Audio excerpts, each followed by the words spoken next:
this will happen.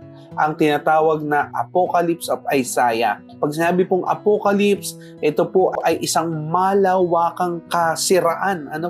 At ito po'y malawakang paghuhukom ng Diyos, hindi lamang po sa Israel, kundi sa buong mundo. Itinuturo po nito na ang kasalanan ng sangkatauhan ay may matinding kapalit, at ito po ang pagwasak ng mundo. Dahil po sa pasama ng tao, kasabay po nito ay pasira ng mundo.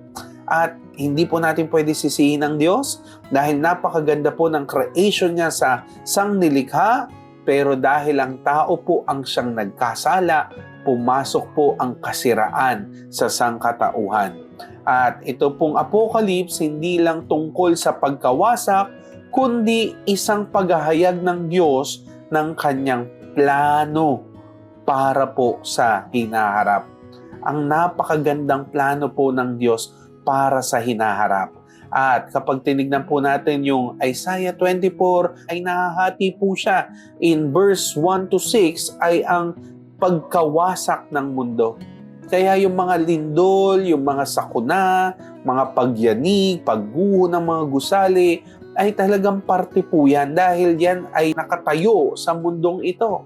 Kung yung mundo nga po na tinatayuan ng mga gusali mawawasak, how much more yung tinayo lang po ng mga gusali sa mundo. Kaya talagang wasak po yan.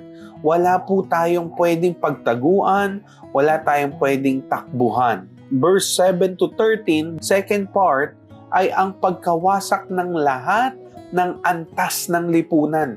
Kung makikita po natin, walang mayamang bansa, walang mahirap na bansa, walang mayamang tao, walang mahirap na tao, lahat po nagpapautang, nangungutang, lahat po damay.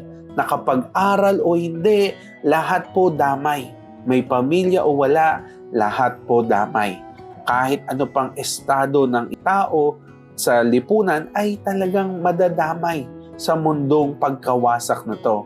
And in third part ng Isaiah 24 verses 14 to 18, ito naman po yung pagtakas ng ilang matapat na pananampalataya na sila po'y umaawit ng papuri, yung mga nasa kanluran, nasa silangan, magpuri kay Lord.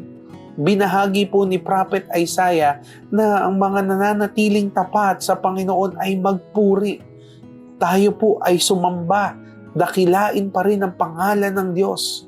At sa kahuli-hulihan, verse 19 to 23, ito na po ang huling hatol ng Diyos. Na talaga pong mawawasak ang lahat, talagang parurusahan yung mga makasalanan, nasa langit man, nasa lupa man, lahat po ay hahatulan tayo ng Diyos. Lalo po tayo, base sa ating mga gawa, tayo po ay hahatulan ng Diyos. Ihihiwalay niya ang mga tupa sa kambing.